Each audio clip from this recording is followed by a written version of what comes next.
Welcome back to another amazing episode of the FitBiz Journey podcast.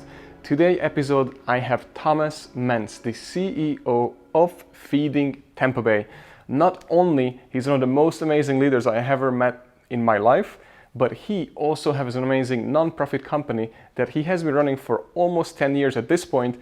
And we sit down and we talk about how he was able to scale up this business, because he is the person that used to be hired all the time to come in, fix the company, sell it, close it, whatever the reason was. But the point is, he was the to-go guy to come in and fix the company. And now he loved it so much here in Tampa for Feeding Tampa Bay that he decided to stay put.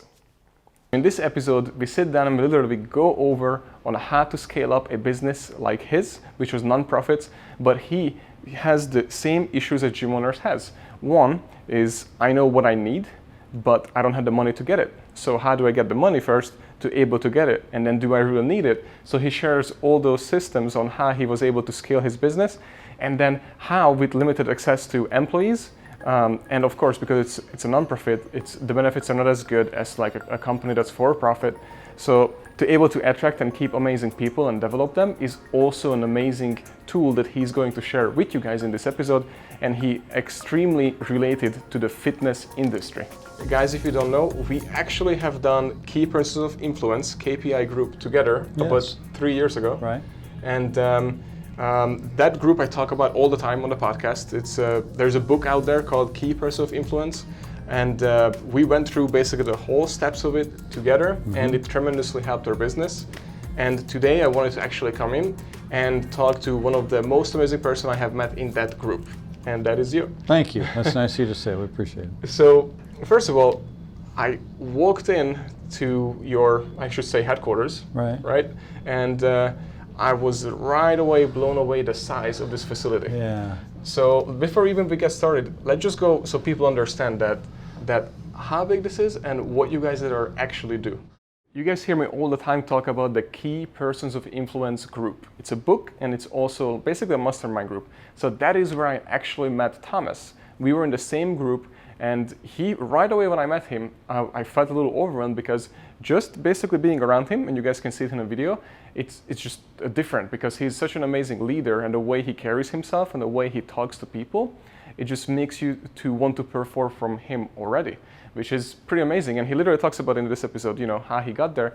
But what I wanted to share is the KPI group. So we both met there, and I wanted to ask him that what he got out of that group, not because I'm advertising for it, but because what you could get out from a mastermind like the Key Person of Influence, that actually is working for your marketing, or what you have, what you serve as a business, and all those things. And what Thomas said, I would say I did not know the two main things that they are getting most of their money coming in so they can serve more people and help more people, to what that is. So I only knew one main thing, and the other two I think is bigger than the first one. So let's find out. Our business is pretty simple.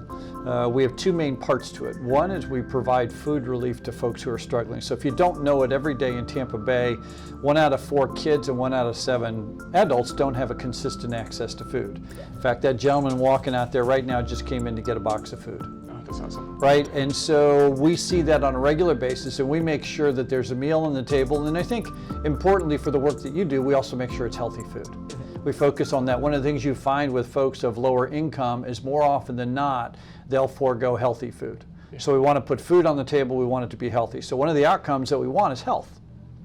The other outcome that we want, what we do as an organization, is we provide services, partnerships, capabilities. So how do we build a person's capability to never need us again, right? If we do our job right, someone never ever sees us again. So we connect people with benefits, we connect people with partnerships programs. We have a jobs training program that after 10 weeks we can put someone through a training program, and they can come out of that. If you want to go through our warehouse and logistics training, you can come out of that after 10 weeks with I think 4 different certifications, and hopefully go get a great job at Amazon, Publix, Walmart, wherever you want to go. And so part 1, health.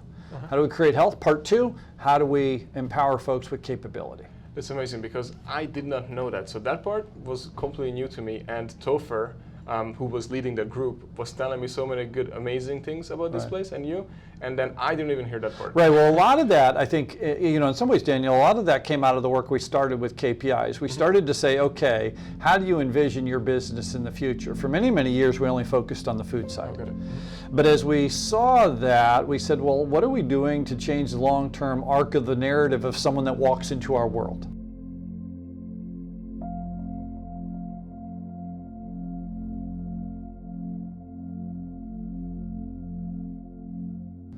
Right, it's important to make sure there's a healthy meal on the table today, but it's more important, or just as important, to say, okay, well, how can we change your circumstance? What can we do to give you greater assistance? When someone walks in needing food, that's generally not their only challenge in life.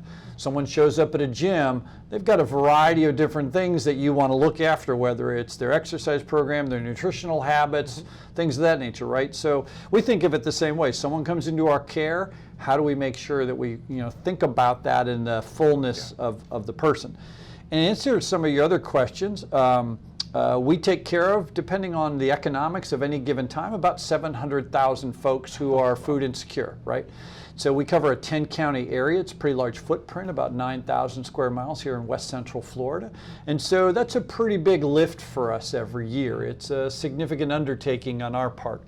Probably our economic impact every year in Tampa Bay is about $145 to $150 million. Wow, that's amazing. Right, it's a pretty big footprint. I think, going back to your original point, when you walk in here, folks don't get a sense of the size and scope. We'll move 75 million pounds of food through this warehouse, right? So it's a bigger issue, and it speaks to, I think, mostly, if we had one message that we want to share with the folks, and I know the podcast is a broader range, but you don't know how many folks in our community are struggling. Yeah, and that's true for every community. It is. And I think oftentimes communities tend to judge themselves by how well the best are doing. Most of the people we serve have jobs, homes, responsibilities, but their economics don't match up. They have greater expenses than they do revenue. As you know, because you've interviewed a heck of a lot of folks, there are people that are just making an income that's subsistence level. And even though they have a job, and even though they may have some benefits, they probably can't make it. The average family in the United States today has an income gap of about $1,100 a month. Wow. The average family. That's sad. And that's scary at the same time. Right, and so how we think about our work in its simplest form is how do we close that gap? Yeah. How do we create, opportunities to close that gap? So it's a really long answer to your really simple question. I just want to share this real quick, that if you guys paid attention, that because so many people probably wonder how how you guys would use their money, And you just answer in a pretty good way, because so many people, I think, worried that when they give money to, let's say, a charity, then they might just spend that, and the person that they spent it on just used it up, and now they need more. Yeah, and I think, Daniel, that's always a concern, when you're in the one of the things I say about our business is the exact opposite of yours. You have products and services for which you need clients. Yes. I have plenty of clients. There's 700,000 food insecure. That's true. I need products and services. And the only way we get that is by the community saying, hey, we care about your cause. We care about the community that we serve. And our ethics, our credibility as an organization, our brand reputation is everything. And so we know when someone parts with $1, and because you're a businessman, you know how hard you work to earn all of the revenue in your world, and how hard your folks work that work for you. It's hard for somebody to say, well, I'm just going to give this money to a charity to help someone else in the community. And we work really, really hard to make sure that that value proposition folks feel good about it. In the regular commerce world, if you want a new phone, you go to the store, you buy a new phone, but you have the phone. Yeah, exactly. When we try and make a value proposition, my answer to you is, well, we'd like your donation, and in return, we're going to make sure you have a better community. That's a good one. And you try to get people engaged in that conversation. I think all of us have a sense that there's a higher good and a higher purpose. And we try and connect folks to that opportunity. So whether you're out there volunteering, so as you came in, you saw a bunch of folks from a pretty large corporation out there, right? Hopefully we tap into that moment where they connect with themselves. They remember some of their core values. Most people, as you know, are out slaying dragons all week long. We often say, when you come in and volunteer with us, we want to give you the best 3 or 4 hours of your week. And it's actually really hard to get in here, right? Because so many businesses want to come in here. Right, you tried last Yeah, exactly. We're fortunate in that I think we do have a lot of corporations and individuals that want to partner with us and work with us, but I think it also speaks to an underlying need. And there's a whole lot of conversation that happens, let's say out there, whether it's on the airwaves or by politicians, or. But I think beyond all that, folks like coming in and they like feeling better about the world after they spent 3 hours sorting food or helping us pack boxes or rebag potatoes. There's something about that moment, that time, right, that reconnects. So I think I've shared with you before, so I've been working out for 35 years now. In 35 years I've taken maybe 2 months off. Right? But the reason why that's important to me, when you tell somebody that, they always think that it's a virtue. I've never seen it as a virtue. It's a coping mechanism. It's just, it's that moment where I go to a gym and I put on headphones and I go into that place where I feel connected with me and with the world. Oftentimes volunteering or connecting with charities feels the same way to people. It reminds them of who they are and what they are. Yeah, that's an amazing way to put that. That was really good. I'm going to use that many times, by the way. Steal shamelessly. Yeah, exactly. I will put your name here in the bottom right corner. Some dude told me this. Yeah. So I also had to share, we'll do some B-rolls afterwards. Sure. But guys, so when I walked in, I saw down at the end, there was something that said Publix. Yeah. Which is in Florida, in case you guys don't know, it's a huge grocery chain that actually just expanded to Georgia as well, I believe. There's 7 states. They're a big. Oh, okay, right? never mind. Yeah. They're an incredibly successful organization. Yes. And they treat their employees right too. Yeah. Yes, they're. I don't know where they came out, Daniel, but every year they come out on one of the most admired companies to work for, nationally, not just here in our community, but nationally. But you have one inside here. How's that work? Or? Right. Well, I think that speaks to 2 things. What the community market is for, it's called the Publix Community Market, and it's a free grocery store. Right. So for folks in our community who are struggling economically, they can come in and shop just like you or I would, and they can get the groceries that they need and then head home. That's awesome. We also use it for other things, but that's one of the main purposes of it. And there are 2 reasons for that.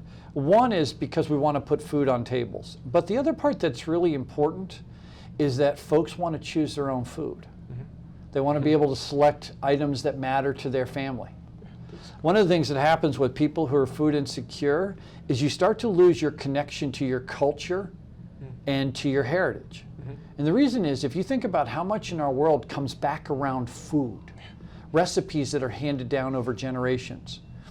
Here in the United States, a Thanksgiving meal is a really important moment. All of those things take very specific foods. If you're poor, food insecure, economically struggling, generally you can't afford those things. And so you lose touch with those things that kind of define you and bind you to who you are. Whenever I guest lecture somewhere, I often ask the same question. I'm going to ask you this question. If you're on death row, right, here's my question. Okay. What's your last meal? Great question. No smorgasbords. You can't do a bunch of little of this. What's your last meal? In Europe, it's, if I can actually pick and say that my grandmother's made Hungarian soup that she always makes. Right. So, and so that's about your culture. That's about your heritage, right? For me, it's a hamburger because it's a food that's always made me feel good. That's right? Good, Because so food matters to all of us, and it's central. And the selection of food, the preparation of food, all of these things are very, very important culturally. And so we even believe that extends to shopping and selecting foods to say, here's what I want to put on my. So Publix graciously helped fund that and helped us build it out because they're a great company. And that allowed us to create a community market that has hopefully a terrific value for those we serve. I wanted to find out how hard it was to build this nonprofit organization, and not only build, but to make it go, because he took it for over 100 employees and hundreds of millions of dollars at this point. So it's just really crazy, and I really wanted to know how he attracts the talent, how he makes the business go, what are his policies, and all those key informations that we weren't able to ask somebody like him. But he just basically said, I sit down with him and he starts sharing it. And I hope for this question, you guys are gonna write down all the steps, because he's really giving away some amazing things for you to take action on.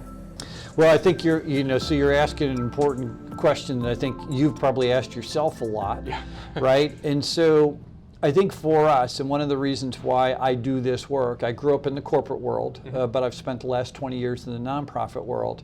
And one of the main reasons why I wanted to be a part of this kind of community is because everything that we do is built around the foundation of culture. Now, I know a lot of companies feel that they are and do have good cultures, both for-profit and nonprofit.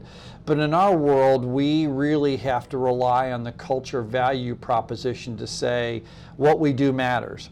We survey all of our employees every year. And we have people that, we jokingly say, but it's true, we have people that have PhDs, and we have people that have prison records that work here, right? We welcome all. Awesome. Yeah. Everybody belongs, right?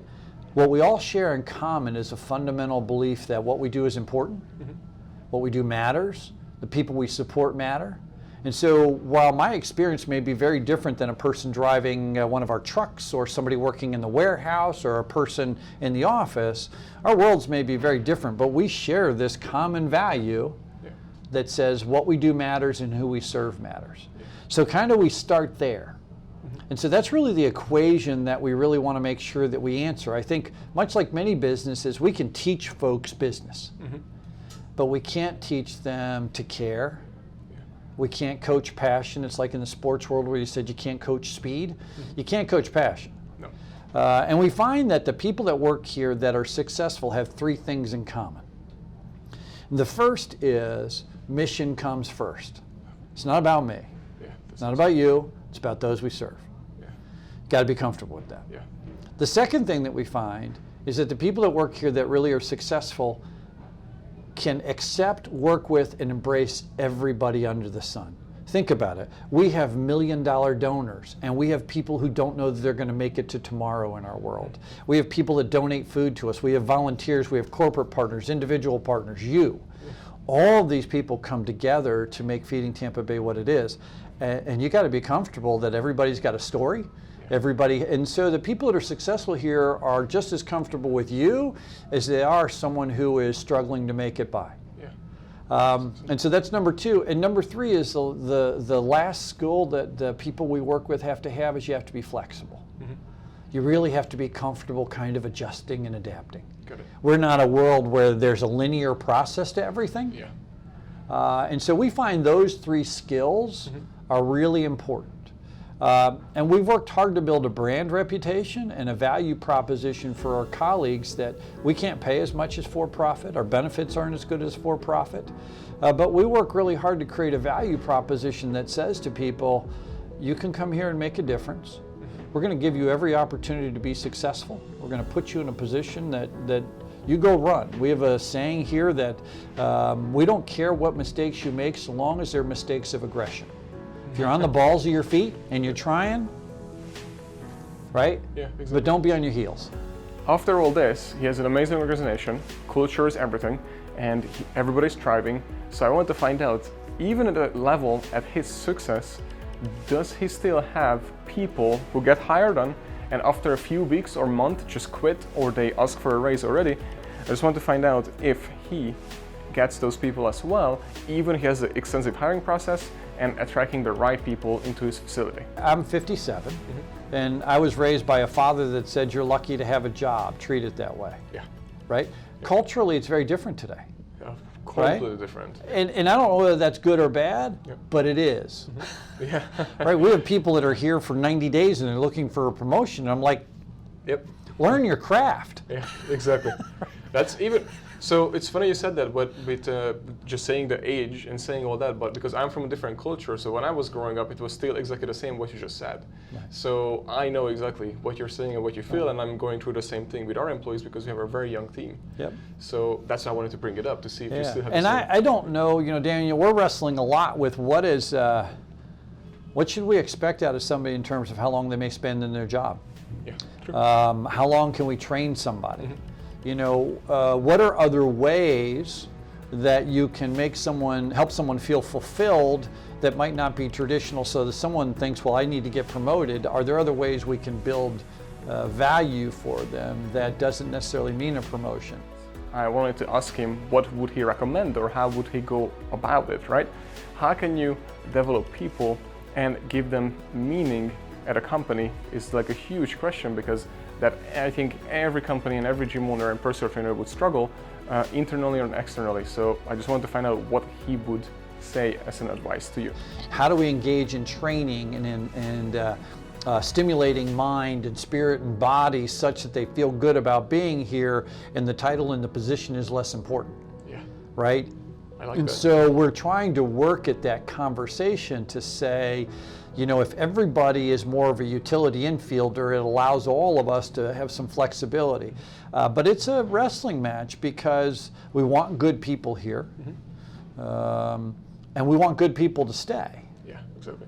And we have to figure out a way to engage and excite folks, but I think it's a tremendous challenge for us. Especially now because of social media. Everybody sees the quick get-rich scheme.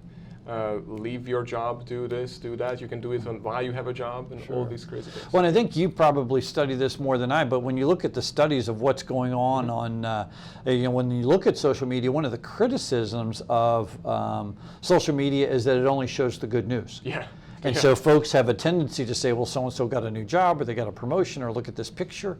And I think we work hard at having the conversation that says what we do matters, and how you do it matters, and who you are matters.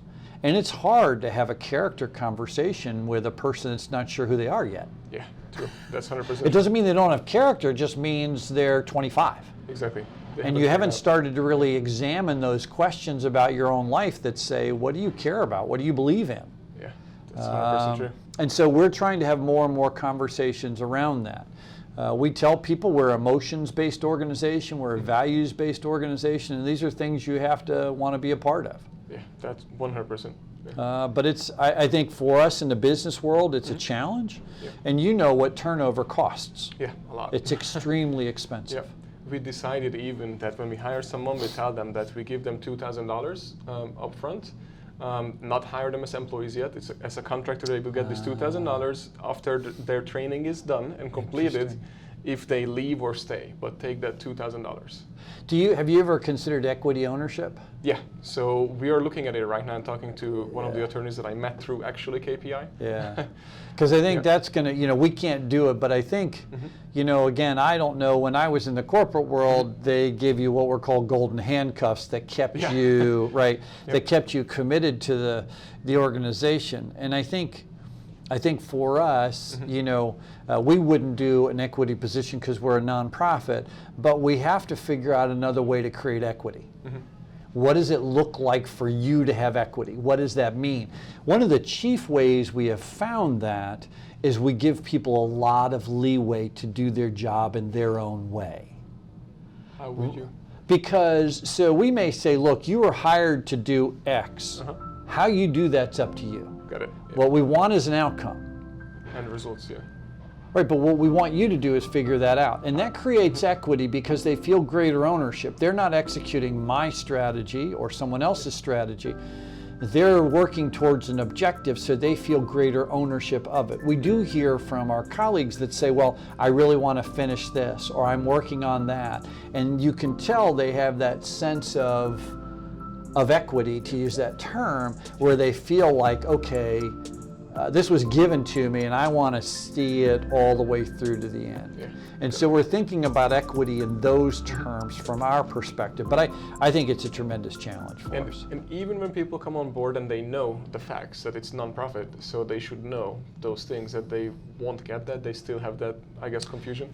Yeah, and you know, we talk a lot about that. There was one of my colleagues that said she's handing out job titles like candy.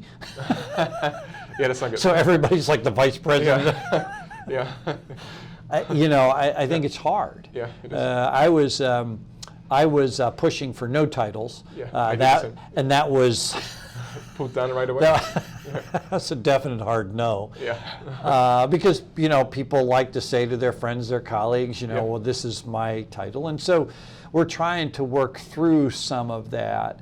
I do think that there is a world in which that exists for us. I think we have to figure out how to get there. Let's talk about it for a second, because I love what you just said, and I love that you're on the same page, because I did the same exact thing, that I gave out titles at first, and then I was like, I made a mistake as soon as I did that.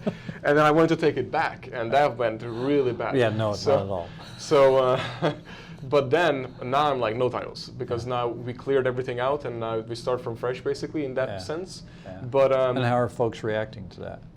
well, now, because unfortunately, they have experienced some bad side of the titles from the people who got them, if that makes sense. Yep. So the people that are there now, they are like, actually, I like no titles. You know what I mean? So because they've seen it in both sides. Yeah. So in a good way and a bad way, that it was used against them, if that makes sense, right? And I don't like that, because the titles, and lots of people, when they get a title, they use it as a leverage that I am your whatever, or I am this and that, instead of the person and the job that they do makes their title, if that makes sense. So at his position as the CEO of this successful company, I wanted to find out what titles mean to him.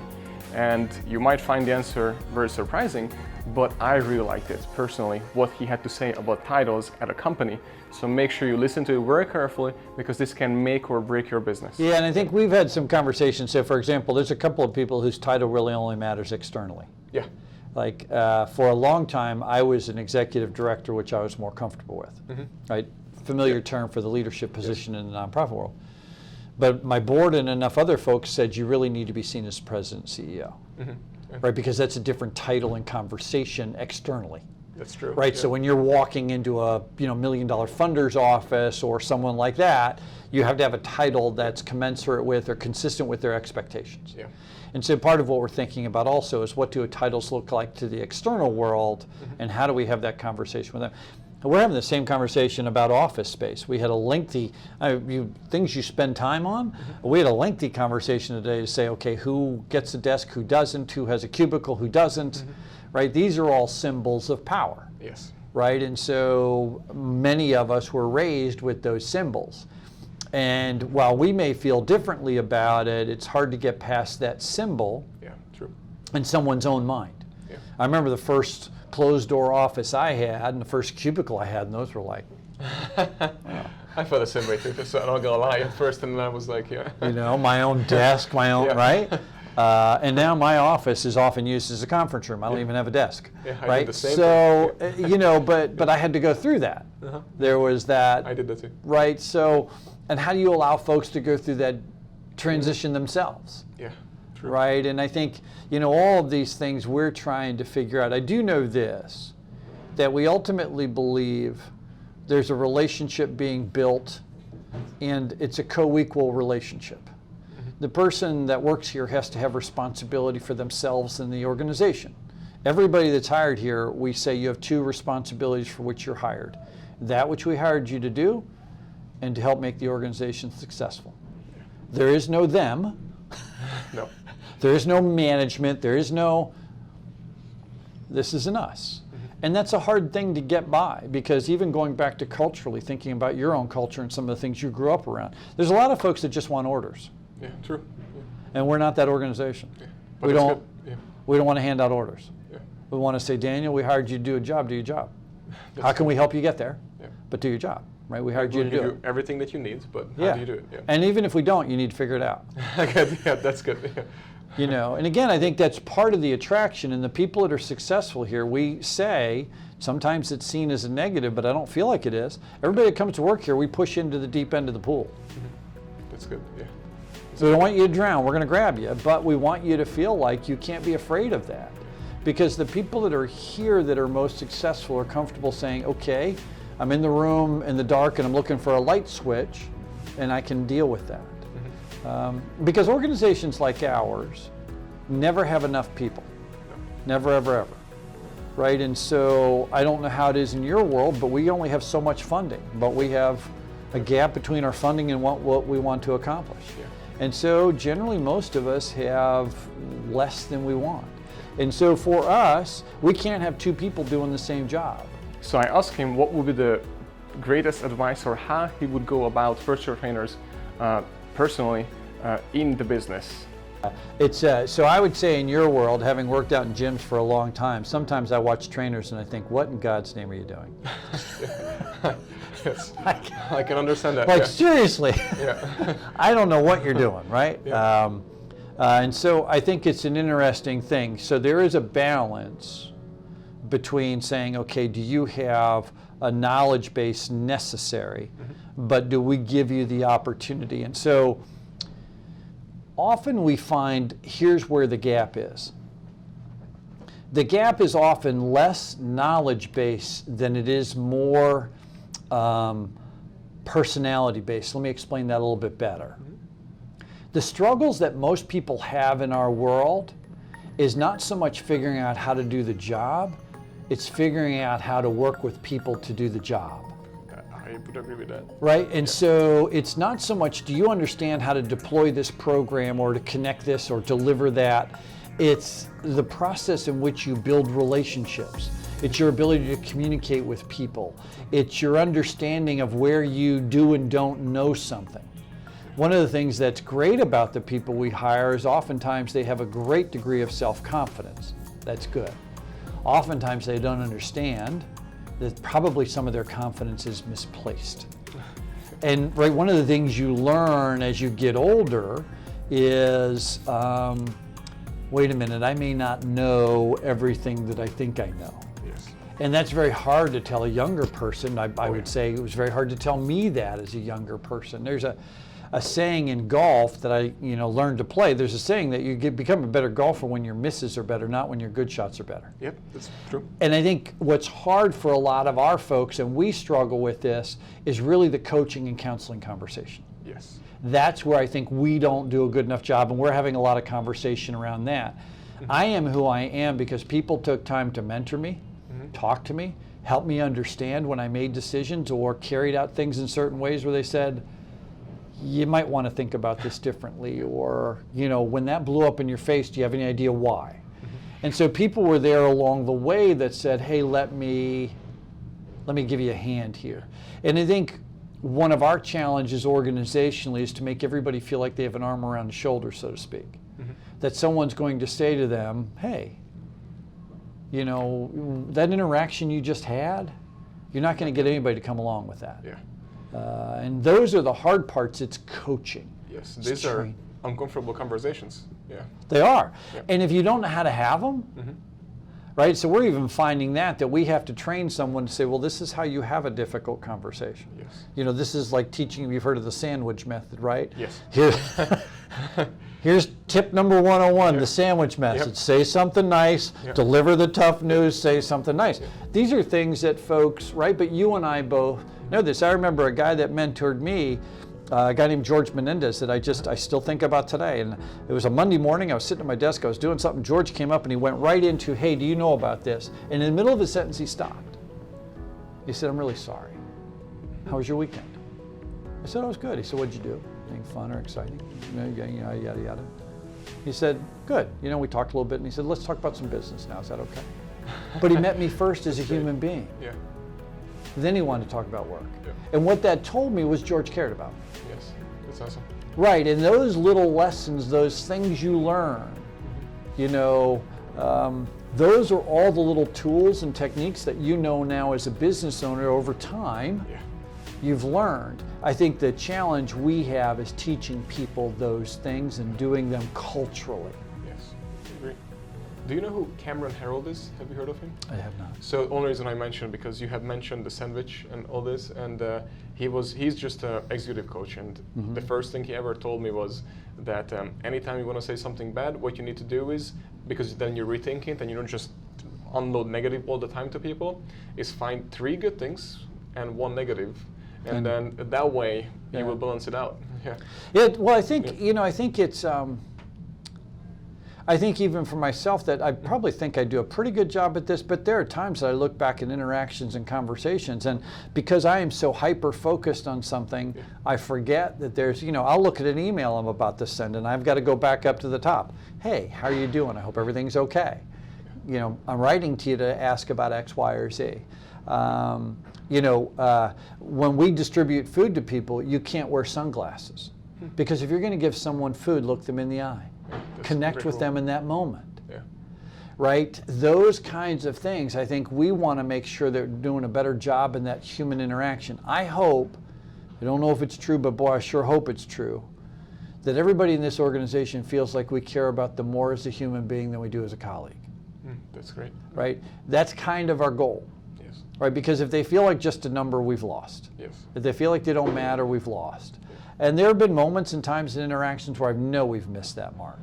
But it's our objective to make sure, because I fundamentally believe that if we focus more on the individual, creating skills, capabilities, things of that nature, we don't have to spend as much time correcting and fixing. Yeah, that's true. Right? I don't like having a lot of rules. I don't like having a lot of policies and procedures around stuff. I would rather folks just hire people that behave, and integrate, know how right? to, Yeah. get along with folks, connect, be thoughtful, be careful, be considerate.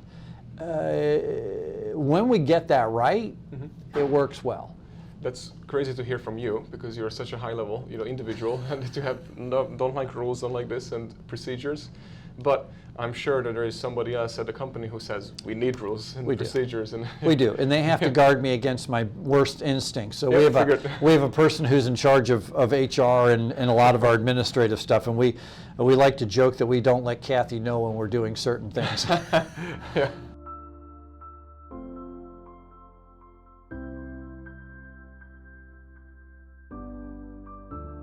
I do think, though, in our world, and in the world in general, there's a lot of gray. We can never be ethically irresponsible. We can never be morally irresponsible. But if you're going to be successful in life, I think you have to find your way to meet people where they are. So one of the pieces that I read many, many years ago is Jimmy Johnson, at the time was the famous football coach of both the Miami Hurricanes and the Dallas Cowboys. And somebody asked Jimmy Johnson one day, you have one set of rules for everybody. He said, no, I have 52 players. I have 52 sets of rules because everybody's different. That's great. And one of the things I took from that is everybody responds differently to stuff. And what a good leader does, what a good colleague, a good coach does, is figures out how to meet you where you are. Yes. Right? Some people need an arm around the shoulder. Some people need a foot in the butt. It just depends, but everybody's different. But I think good leadership calls you to say, okay, let me find out where you are. Yes. And let me figure out what will lift you, instead of getting everybody to bend to our system. We do have policies and procedures, and we need to. But we find the more that we invest in the right kind of person, going back to your earlier question, the less we have to spend time in corrective action. Yeah. Because if you're correcting someone's action on a behavior on a regular basis, there's a difference between coaching, correcting. Yes. Very different. Yeah. Correcting is, what the heck are you doing? Yeah, exactly. Stop doing it. Yeah. Coaching is, hey, yeah, let's talk about how to do this differently or better. And I will have two more questions, because I know we have to wrap it up pretty soon. Okay. But one is, I think everybody needs to hear this, is how much time do you usually spend on your employees as far as for coaching? If you would have to separate your days out in percentage or in hours, whatever you want to. Well, I would say when people ask my job description, I tell them my job is to build capacity. Capacity? Yes. So that might be funds. Yeah. It might be partnerships, board members, donors. But it's also the capacity of those that work here. How do I build capacity? How do I create greater capacity? So I would suggest to you I probably spend 50% of my time on colleagues. Because the more that I influence that group, so we use the inverted pyramid method here. I support you, you support them, they support right, all the way up to the person on frontward facing, outward facing. So my job's the bottom of the pyramid. It's a conversation we have with everybody here. This is servant leadership. Make sure the people above you are doing well, right? Yeah. Not the opposite. They're not here to serve you. And it's interesting culturally, Daniel, people still, right? They still will say, well, you're the boss. It's so crazy you said that. That's true. And it's so crazy you said it, because I have asked some people that I gave leadership role to create a hierarchy, how is it? A hierarchy? Yeah, and then draw it out, basically a pyramid. And then the wrong persons that I ever gave title would put themselves on the top as leaders, and then they put everybody like this. Right, and then you're like, you're not the right one for me. That's a boss. I think there are certain organizations, if you study management styles, there are, there's battlefields. So when I took this organization over, we were in great distress. I was a battlefield commander. Everybody did what I said, because we weren't going to survive if we didn't. Yeah, in that moment, you have to have, it's just like when you started your business. It had to be how you wanted it, but as you build your business, you're able to bring people in around you, and then you have to change your style to meet the needs of the organization at that time. Exactly. Right, you're no longer a startup, you're an established business. Yes. And so we had to adapt that over time, but ultimately our work and the way we feel called to do it is about servant leadership. Yeah, that's amazing. I love that. So lastly, I wanted to ask him that how can they get involved with Feeding Tampa Bay, or for that matter, any nonprofit organizations, and how would it benefit you guys and any other businesses? So make sure you pay attention to this, because there is some real good benefit to it, not just from how you feel, but what you're able to accomplish. Well, I would say if you're a fitness business, here's the first thing I'd say to you is we're in the same business. Yes, true. Right? We're about building the emotional, spiritual, mental capability of those around us. As I talked before, we're in the healthcare business. Yeah. We ultimately believe no different than time in a gym, diet is critically important to health. And so in some ways you could make the case that we're probably on opposite sides of it, but the reality is we're doing the same thing, which is improving the potential of people that come into our world, right?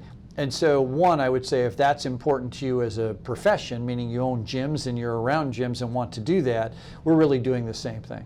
We're doing it for folks who are struggling in one way, shape, or form. How can folks help us? There's always 4 ways that we say someone can support our work.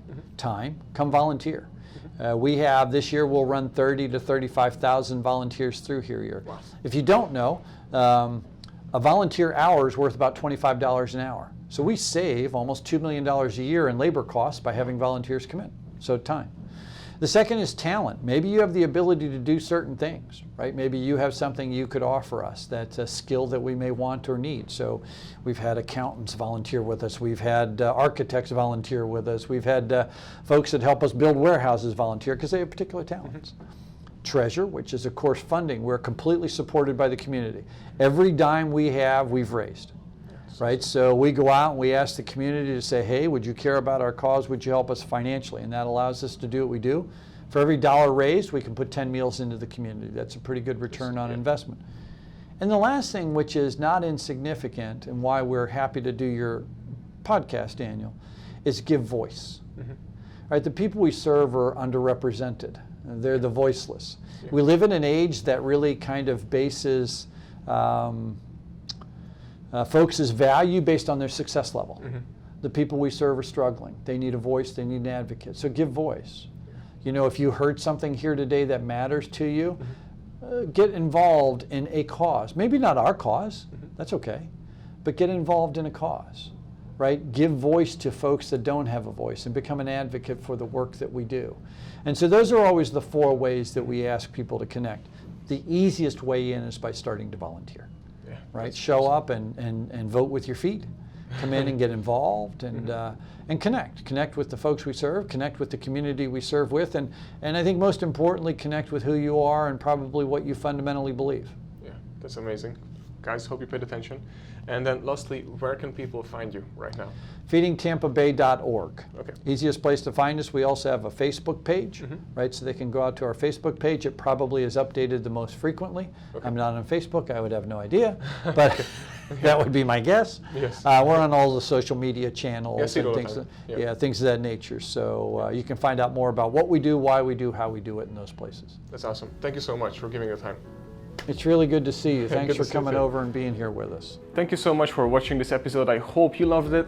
On the next week's episode, we are going to Miami and sit down with Mark Magna, from one of the owners from Anatomy. I don't know how to say that word, but one of the most prestigious gyms in Miami and Miami Beach. So make sure to stay tuned, because it's going to be an amazing episode.